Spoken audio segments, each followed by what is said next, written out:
Hello, gentle listeners, and welcome to the podcast. I hope you survived the experience. I'm Mike, and with me, as always, is Pete. Hey, and today we have many things to talk about. We have decided that this is the first time we've come across the X-Men villain up until the 2000s. One Magnus Eric Maxwell, whatever he is calling himself this week. Lenser, Earnhardt. I think at one point he was just using the surname Red. At one point, he was just calling himself Magnus. Which I think is, which is, when you're calling yourself Magneto and you've also named yourself Magnus, you are the guy in charge. Anyway, Magneto. Yes. So Magneto was the villain in the very first issue of X-Men. Mm-hmm. And then went on to found the Brotherhood of Evil Mutants, including his child labor of his children. Who he never acknowledged as his children, because that would be a retcon. Reading the issues, the Avengers and X-Men issues that have them in it, it is conspicuous how little they mention their dad. In the Silver Age, Magneto was a frequent villain of the X-Men because he was basically one of a very few groups of characters that came in the Silver Age X-Men that actually seemed pretty cool. Juggernaut would be another one. Yep.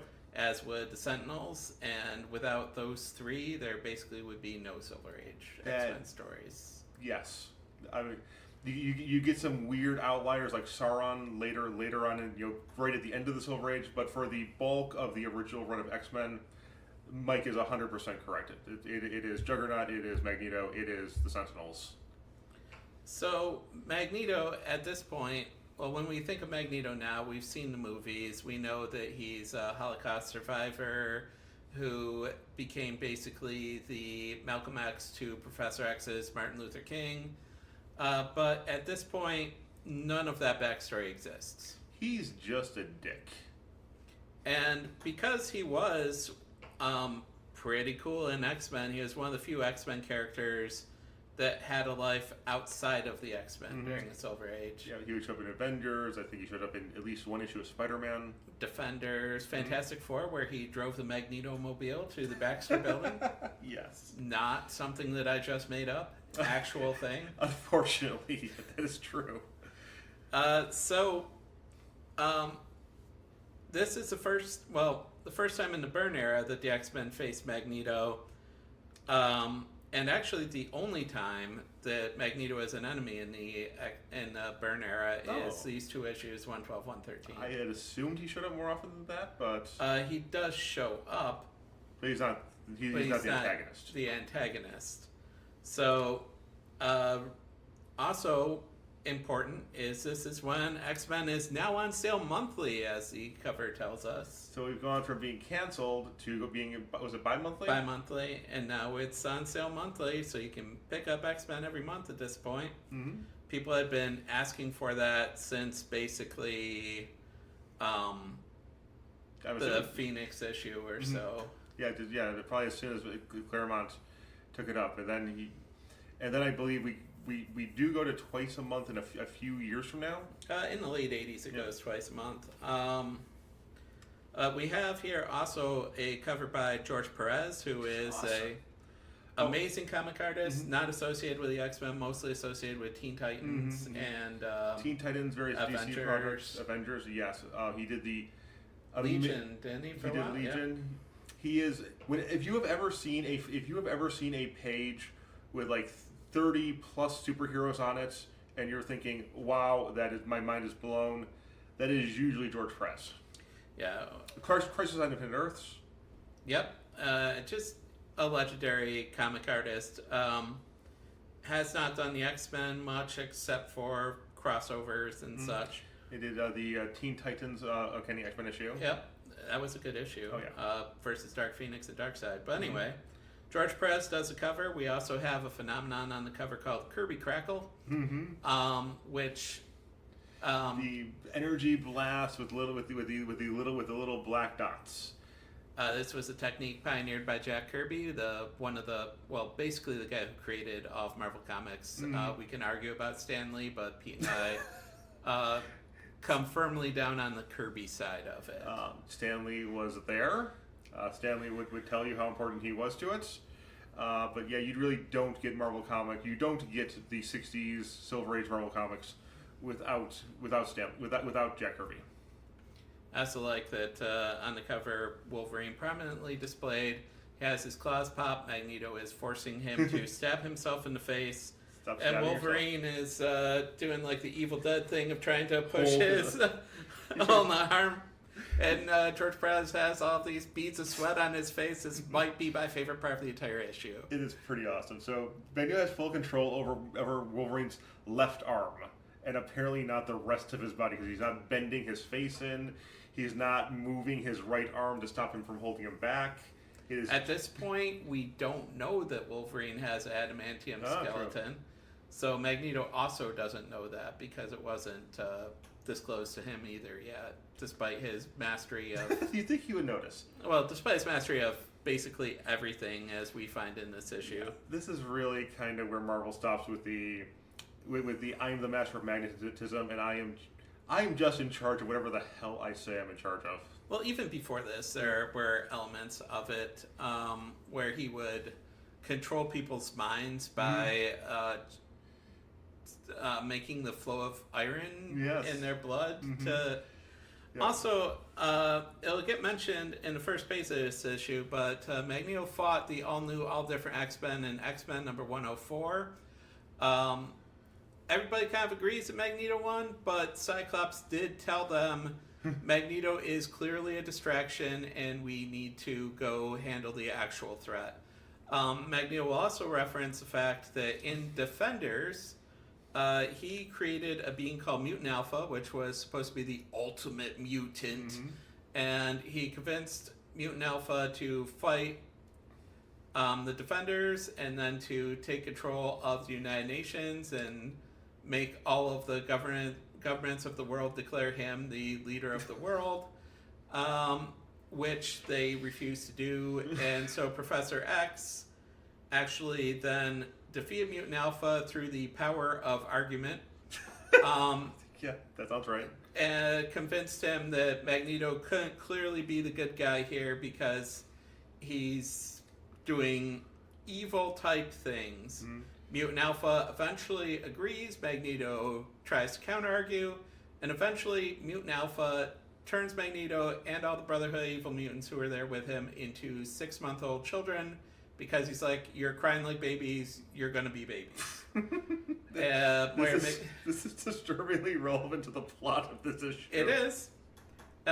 Magneto then is taken to Muir Island, Moira McTaggart's house, and she is essentially changing baby Magneto diapers in between being a housekeeper.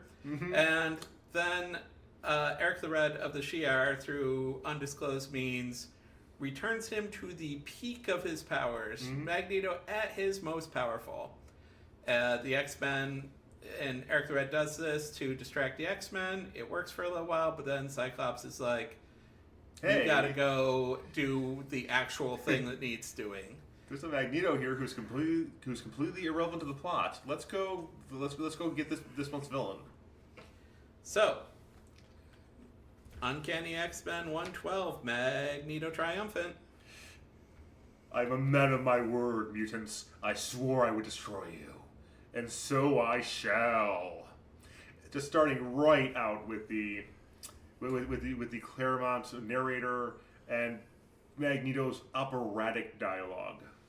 And the Claremont narrator says that Magneto beat them hands down, and having read X-Men 104, I would not agree. However, can't argue with the Claremont narrator, he'll tell you you have no friends. Yes, and as we know, the Claremont narrator does not care for the X-Men. Not at all. I like in this first group shot, you have Banshee somehow trying to like hold back Wolverine, like this is like a bar fight or something. Banshee are not going to win that one. I love you have Colossus and Storm who are clearly surprised, and you have Jean Grey who looks like she just wants to tear his throat out with her teeth. And Wolverine's right there with her. Yeah. I don't think I've ever seen Jean Grey look quite that angry that comes to mind. Well, I mean, during some of the Dark Phoenix Sure. stuff later. So Wolverine immediately wants to run at Magneto, and Banshee and Nightcrawler try to hold him back.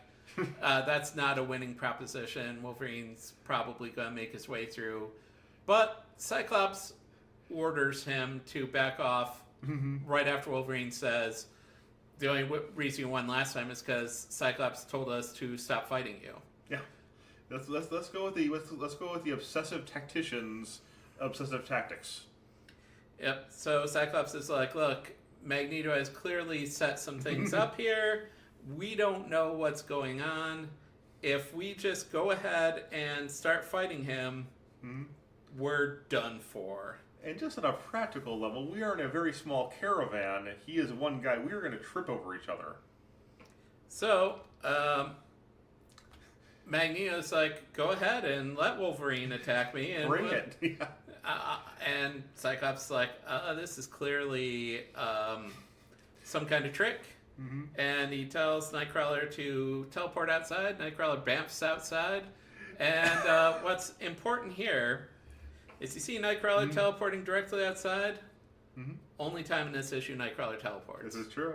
Even though there are many times in this issue that would be incredibly useful to teleport, such as when he's about to fall a mile down to the ground. Yeah, there are several times in this issue where Nightcrawler has like the best skill set out of all of the X-Men, and he's just sitting there going, "Oh well, I suck. In this in this challenge, only an acrobat could possibly win. I can't do anything. Wait a second, I'm an acrobat."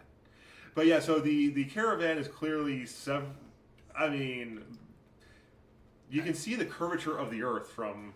Their parents. I think at some point they mentioned it says they're miles high without a specific. So at least 1 mile, I think theoretically at least 2 miles. And I think that George Perez will say that they're 70,000 feet up, which is a ridiculous number. 12 miles? I can't imagine. I think that's 14. Anyway, it doesn't matter.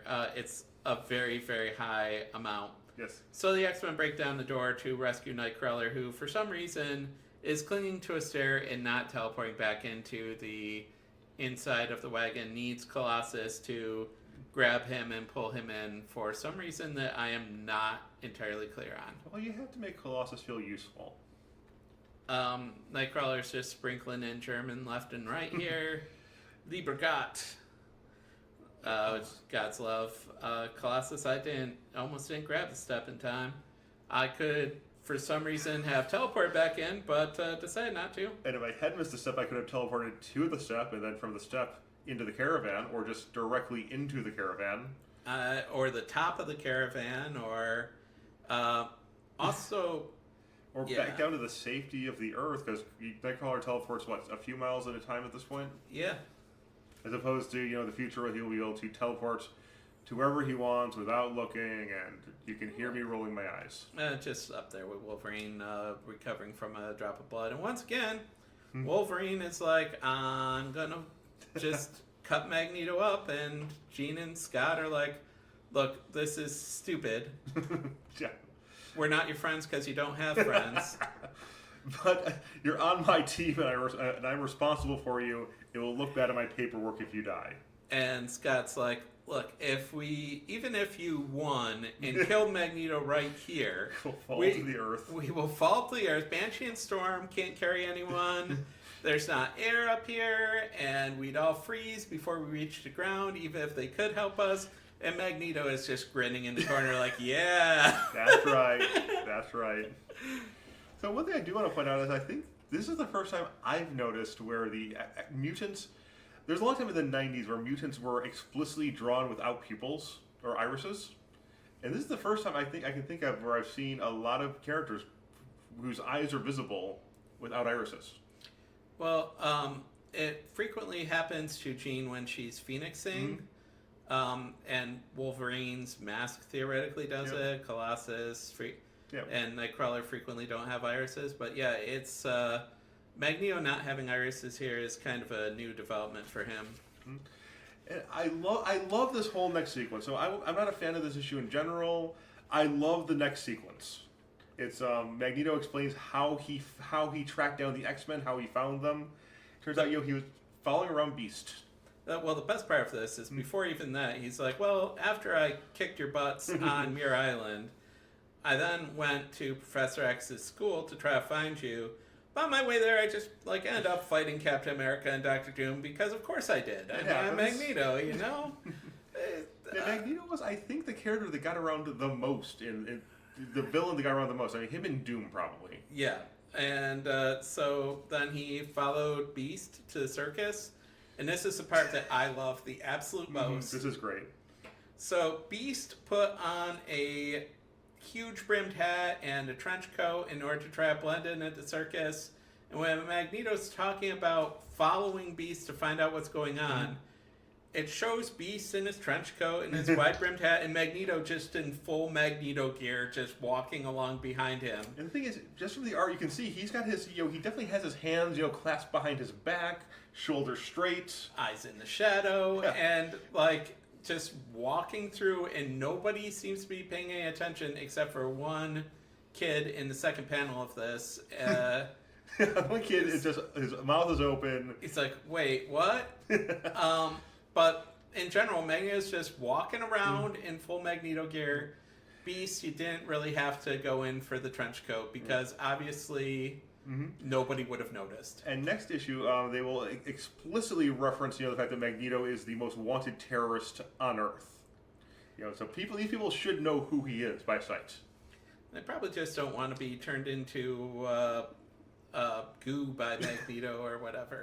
That's fair. I mean, I wouldn't mess with Magneto if Magneto's just walking past and be like, that's fine. That's really cool. We see a few of the events from X-Men 111 from Magneto's point of view when Slim, sorry, I almost said Cyclops. Right. When Slim is directing the angry mob to attack Beast. And then Magneto's like, then I saw Mesmero trying to mess with Beast, and so I thought, you know what? This has been enough. I'm just going to beat both Mesmero and Beast with exactly one magnetic blast. Yes. It's great. And then Pink tries to say something funny, and Magneto just, shut up. This is my moment. We're not telling jokes, Beast. We're just going to...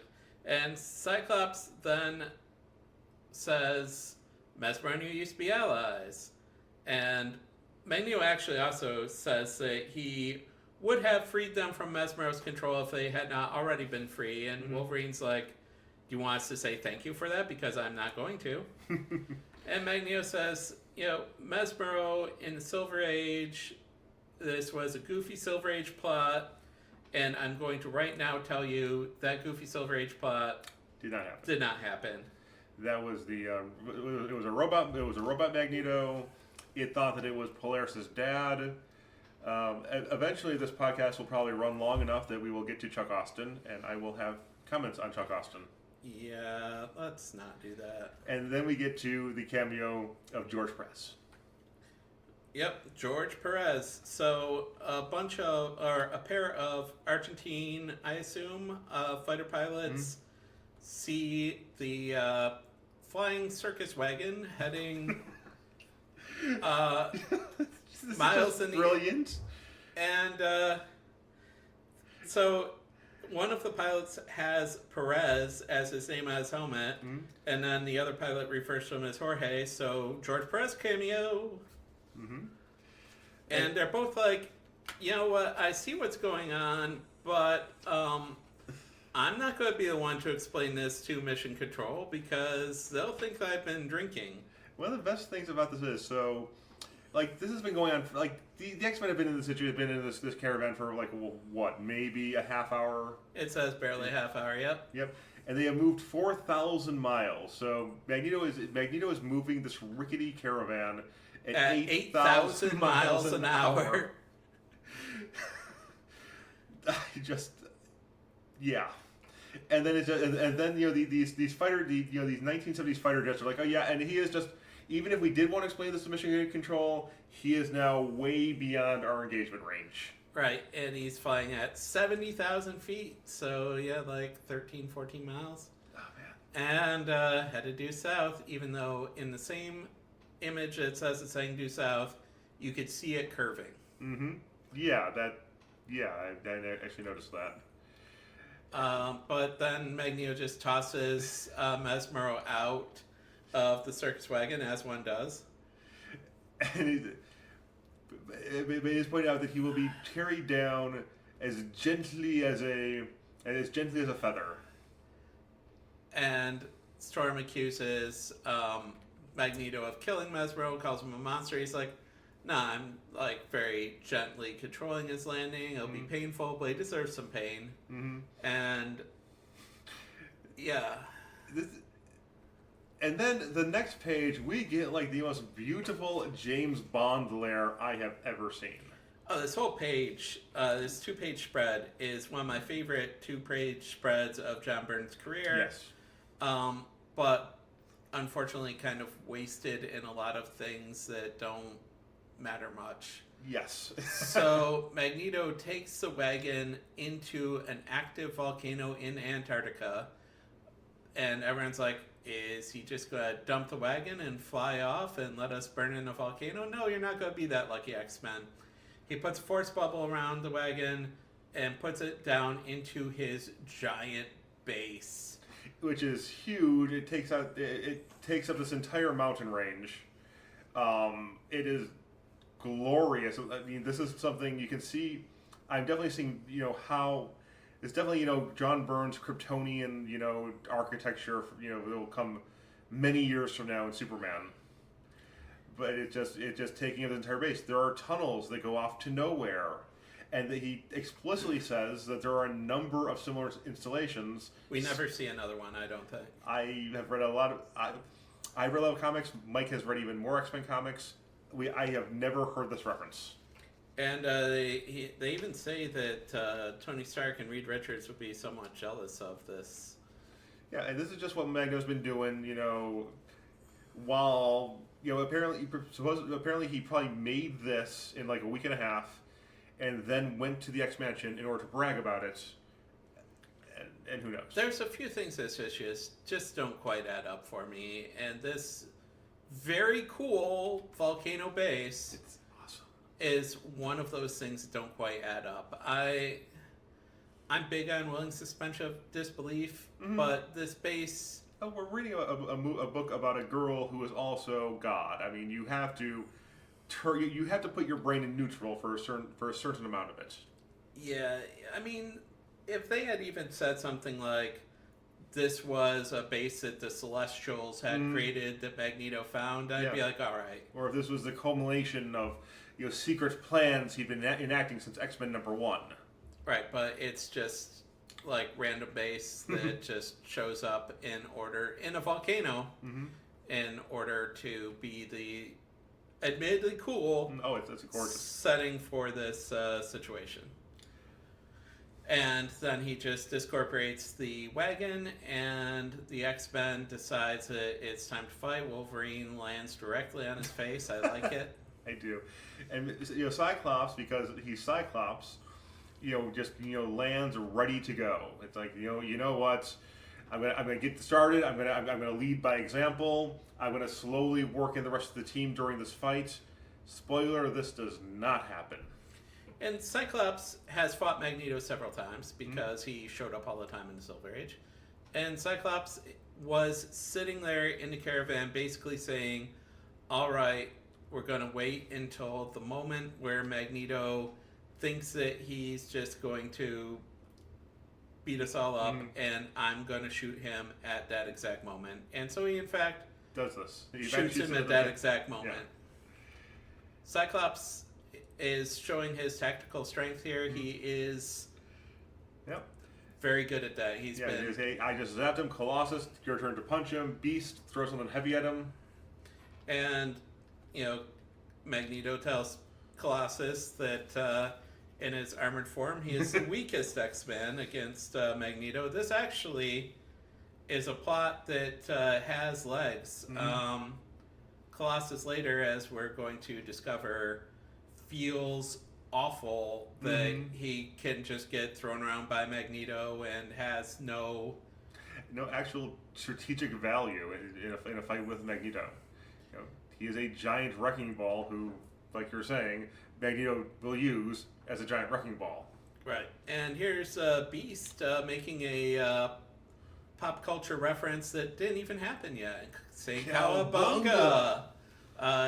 We're several years away from Ninja Turtles at this point, so Beast, Trendsetter. They owe him some copyright fees there. And then Magneto just straight up blasts him with electricity. Yeah. Because Magneto just has all of the powers. Yeah, it's kind of a little more ridiculous than usual in this issue, which is one of the reasons Pete doesn't like it. I'm torn on this issue personally. I really love the detective sequence. I love the flashback to Magneto at the circus. It's not a bad issue. I mean, it's gorgeous art. It's a fun fight. It's just this is like the apex of Magneto having whatever power he wants. And yes, magnetism would be an incredibly versatile power set. Magnetism is related to electricity. We all have. I mean, as much as Wolverine loves to talk about his metal skeleton, we all have metal skeletons. Made out of calcium. Magneto could just be ripping those out left and right. And he uses the blood in your body has iron. Yes. And Magneto was using that for his discount telepathy. Yep. In several appearances. And so now Storm is up, and Storm is like, last time we fought, Magneto just reflected lightning back at me because magnetism and electricity are similar. Mm-hmm. And so she's like, I'm going to use a blizzard. Mm-hmm. And she's like, but I might kill him if I go all out. And she's thinking, is that really the worst thing that could happen? And then she points out that she has sworn never to kill. And I'm not sure Storm kills anyone in the X-Men, but she sure does tell a lot of people to kill on her behalf. Well, I mean, Callisto, who was only saved by the fact that they had a healer. Yeah. We'll get to that issue much later. She didn't kill anybody. But Storm likes to say, I've sworn never to kill someone, while she is inches away from killing someone. I always see this as kind of Storm, like, basically plotting her manslaughter defense. I didn't kill them. Did I cripple them for life? Yes. I didn't kill them. Will they ever regain consciousness? No. But I didn't kill them. And if I did, it was an accident because I've been talking about how much I don't kill people. Yeah. The whole time that I'm killing people. Hey, Mike, have I told you how much I like not killing people today? No, Pete. I'm going to take a few steps away at this point. Fair enough. And then you have, we have Nightcrawler using.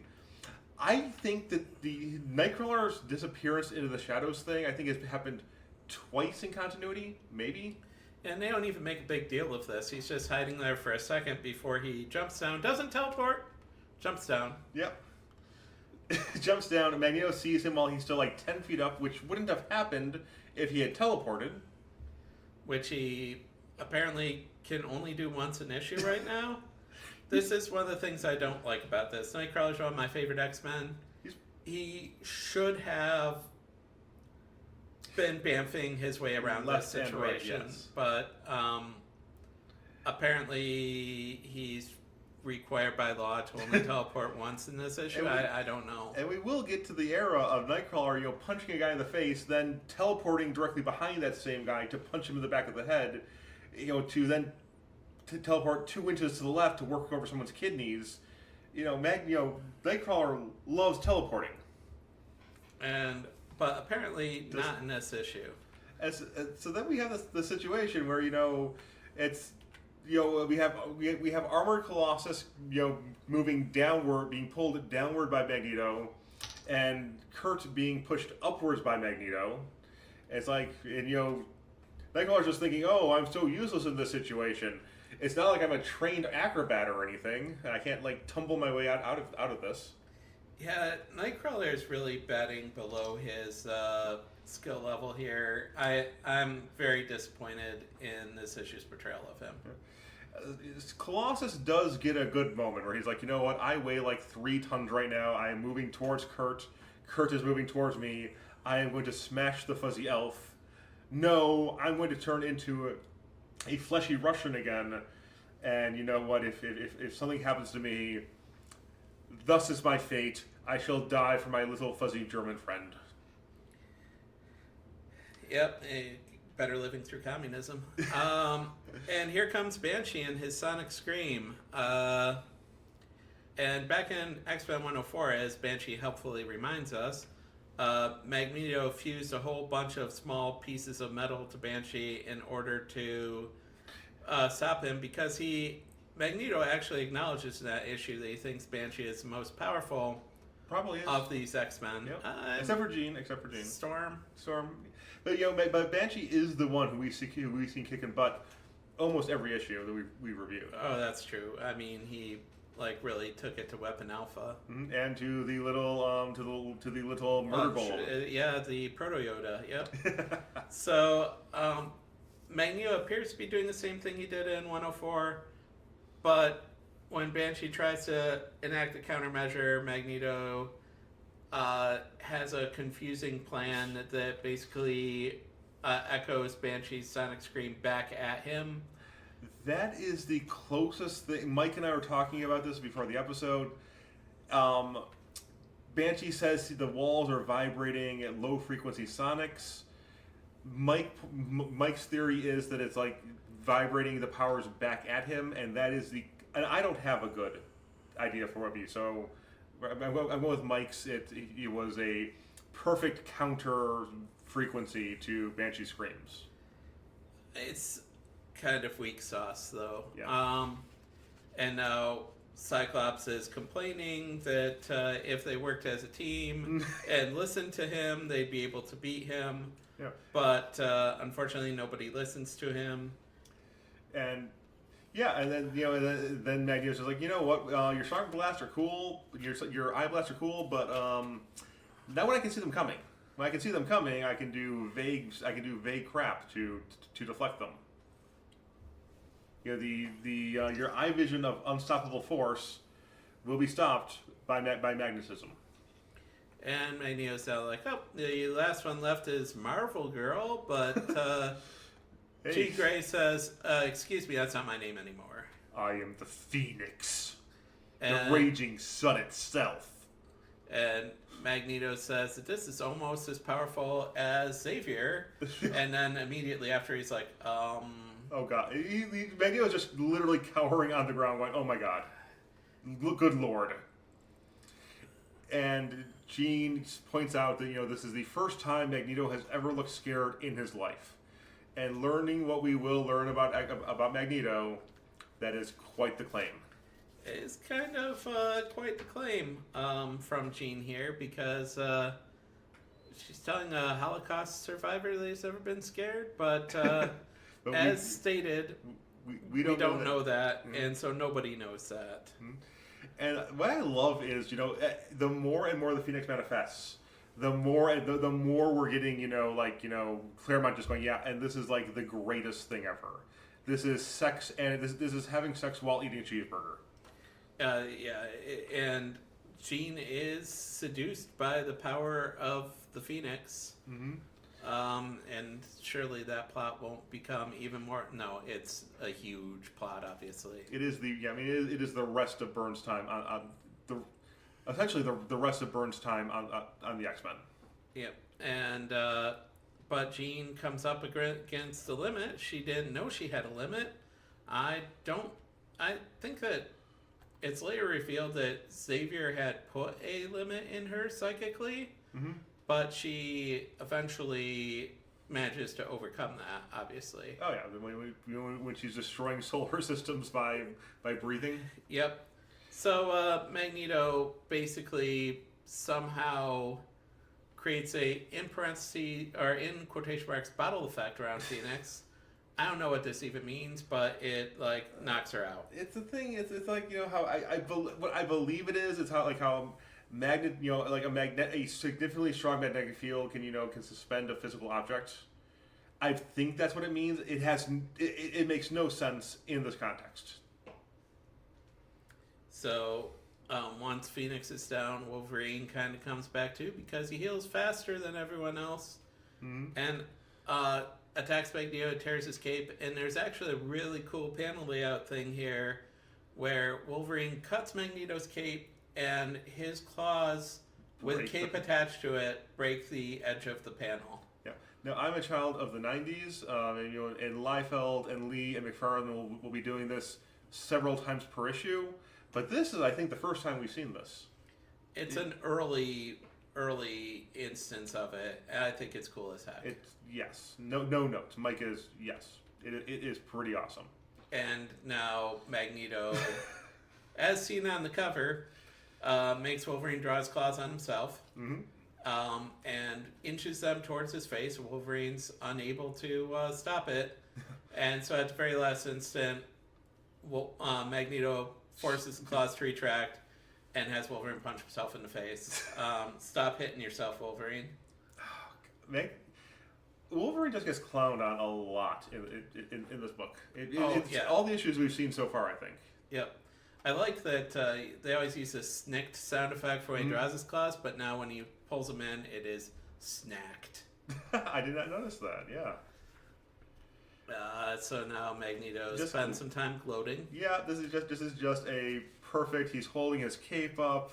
I am Magneto, and I have beaten them all. And the Claremont narrator steps in to say that Magneto spends an awful long time laughing about this. Yes. And even as long as he spends laughing about it, the X-Men are knocked out longer than that. And then we come up against... Oh, man. So we Magneto recounts what Mike has told us, about the time, that he created a mutant alpha, how Charles turned mutant alpha against him. And we see that Magneto is standing there, arms clasped behind his back, and the X-Men are all trapped in, just metal evil chairs. I don't even, one thing I will point out that I think is cool is that we still see a hole in his cape from where Wolverine cut it. That is pretty cool. So they're in the chairs, and he's like, I have, before I kill you, Mr. Bond, I'm going to give the entire plan that I have, and that is that since I was turned into a 6-month-old, I have made it so that these chairs reduce your ability to function to that of a 6-month-old. And by the way, I have made this robot nanny to treat you all like children as well. And I think this might be part of my issue with this issue is that Nanny, while she makes a fair amount of sense in this context, is a character who will be coming back over and over for 4 decades to come, and she makes less and less sense every time she shows up. Yeah, right now, she's a robot that Magneto made specifically to clown the X-Men, and, Magneto making a robot makes sense, right? But right now, that's her entire purpose is a limited time robot to clown the X-Men while they are 6 months or only able to act like 6-month-olds. And in time to come, she will become a master tactician. As she has at some point, she has a small army of orphans that she keeps in weird mechanical shells. It gets weird. But right now, she's just a robot in a French-made costume with overdrawn lipstick, and a surprisingly sexy nanny robot, really. Yep, and so Magneto challenges them to try to do anything, and they're not able to do anything because they're all stuck only being able to act like 6-month-olds. And Magneto's like, this is my ultimate revenge on you because this is what was done to me. Yeah, and it's just, peace. And then we get Stinger for next issue, Triumph and Tragedy. Just a quick note on the original issue. We talked a few times ago about hostess ads. The hostess ad in this issue makes me question if the one from the previous issue really was innocent at the time, because now we have Spider-Man meeting the Home Wrecker. Yeah, this is just Mike pointed this out to me like immediately because I'm reading from the Epic collections. Mike actually has the first prints, and yeah, so they have they have like the kind of cool house ads in them, and the hostess ads, and again we've gone from the Spider-Man ruins things, to just straight up Meets a home wrecker, who is just basically a construction worker who is going around with a giant wrecking ball, roguely like attacking random buildings. But obviously, homewrecker has different connotations, and it makes me think that the previous hostess ad was not as innocent as we may have thought it was. Somebody is having way more fun than they should with these hostess ads. And that was a trend in comics at those times. Like some of the Archie writers very deliberately put innuendos on the covers in order to sneak it through. Anyway, so I'm going to say, this definitely isn't a bad issue. I've read much worse comics of this. I've read much worse X-Men comics than this. I would definitely, I would put this at like a B- in my scale. It's not bad. It's just so. If we just look at the main plot and the beats of the plot and how it escalates, I think it's an excellent issue. But all the details along the way don't work for me. That is, I will give Mike that. The structure of the story itself is incredibly sound. It's just when you look at the panels within that story, it's not even bad. It's just kind of like, why are you doing it this way when you could be doing it in other ways? Why isn't Nightcrawler teleporting? Why are we having a circus wagon move at 8,000 miles an hour? Yeah, there's a whole lot of... Why is Nanny so oddly sexy? I mean, that's between you and Nanny, Pete. But fair enough. Yeah, just a lot of the stuff along the way. The magical building underneath underneath Antarctica. It's just there. It's just there, along with several others, that we will never see. So, like I said, the arc of this story I like. The pacing, the overall idea of it, but the details just kind of lose me on several occasions. Yep, I believe that in Marvel terminology, so you have the plot, which is the overall.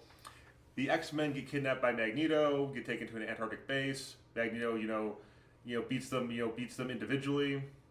That part, all very cool. The actual, I think it's the terminology for Marvel was the story, which is that's where, like we're saying, Nightcrawler this consciously decides not to teleport. There is a wooden caravan. Flying over Argentinian airspace, and the fighter pilot says, like, nope, we're not telling anybody about this.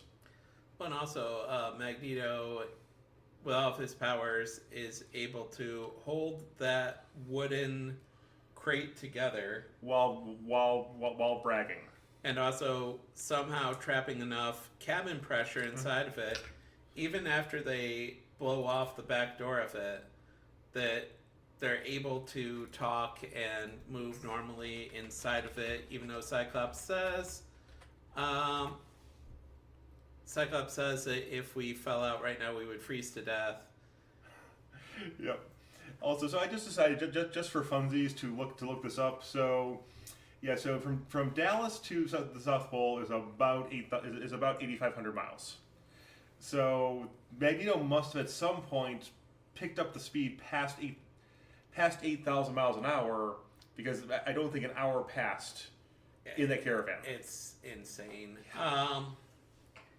But I mean, when I was a kid and read this story the first time, I thought this was the coolest thing that ever happened. It's a very fun issue. Yep. And again, we could talk about Silver Age, Bronze Age, that this is kind of stuck in the middle. We have more personal plots, like Magneto planning revenge on things that had happened to him, and instead of just being like, you're my enemies and I'm going to beat you up. Yeah, there's object permanence. Even though a lot of the things that happen are still the Silver Age power creep and Silver Age, weird things happen and it's okay. Magneto creates or has a space that's never mentioned before or since. Mm-hmm. It's also a very classic Silver Age idea. Oh yeah, very. The evil island. This isn't an evil island. It's under Antarctica, but the remote the remote supervillain lair. Well, there were so many times in Avengers or whatever where Tony Stark in the Silver Age would be like, oh, well, here's this little known device that I have never used before and will never use again. Mm-hmm. But I had it sitting around forever just for this very specific situation. Yes. And that's Magneto's base. Yep, I love the base. I have no notes on the base. I love the base, but it brings me out of the realism Fair enough. of people with metal claws and control over the weather. Space gods and teleporting Germans.